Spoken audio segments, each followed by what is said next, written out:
পুড়ছে একরের পর একর জমি, জ্বলছে শত শত কোটি টাকার সম্পদ। হ্যাঁ, আমি ক্যালিফোর্নিয়ার লস অ্যাঞ্জেলেসের দাবানলের কথাই বলছি। বিশ্বের প্রথম দেশ হিসেবে পরমাণু বোমা ব্যবহার করেছিল যুক্তরাষ্ট্র, যার আঘাতে ধ্বংস হয়ে যায় জাপানের দুটি শহর।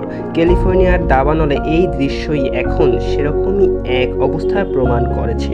বিশেষজ্ঞরা বলেছেন 6 দিনের পুরো এই শহরটি দেখলে মনে হয় কেউ যেন এখানে পরমাণু বোমা হামলা করেছে। বলা হয় বিশ্বের শীর্ষ দেশ যুক্তরাষ্ট্রের সাথে কেউই সামরিক শক্তিতে পেরে উঠবে না, চাইলেই বিভিন্ন অজুহাতে যুদ্ধ বাঁধিয়ে বিভিন্ন দেশের মধ্যে। ইরাক, ইরান, আফগানিস্তান, সিরিয়ার মতো মুসলিম দেশগুলো যুক্তরাষ্ট্রের অস্ত্রের আঘাতে পরিণত হয়েছে ধ্বংসস্তূপে। ফিলিস্তিন, লেবাননের নিরীহ মানুষের হত্যার জন্য পাঠাচ্ছে কোটি কোটি ডলারের অস্ত্র। যুক্তরাষ্ট্রের এই অস্ত্রের কারণে এসব দেশের লাখ কোটি মানুষ নিজেদের সব কিছু হারিয়ে মানবেতর জীবনযাপন করছে। সামান্য খাবারের জন্য মৃত্যু হচ্ছে অসংখ্য শিশুর।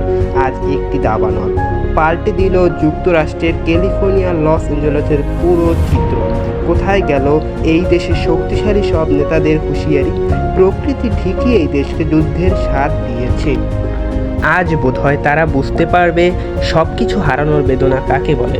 অন্যকে কাঁদিয়ে তাদের সর্বস্ব ছিনিয়ে নিয়ে তারা যে আনন্দ পেয়েছিল, সৃষ্টিকর্তা তাদের একই পরিস্থিতির সম্মুখীন করল। এই ঘটনা যেন মনে করিয়ে দেয় সীমা লঙ্ঘন করলে শাস্তি অনিবার্য। আল্লাহর ইচ্ছার সামনে সবই অসহায়, সবই তুচ্ছ। আল্লাহ জালেমদেরকে ছাড় দেন কিন্তু ছেড়ে দেন না, এটাই হলো তার সব থেকে বড় প্রমাণ। আমি কাজী নাজমুল আপনাদের থেকে আজকে বিদায় নিচ্ছি। আসসালামু আলাইকুম।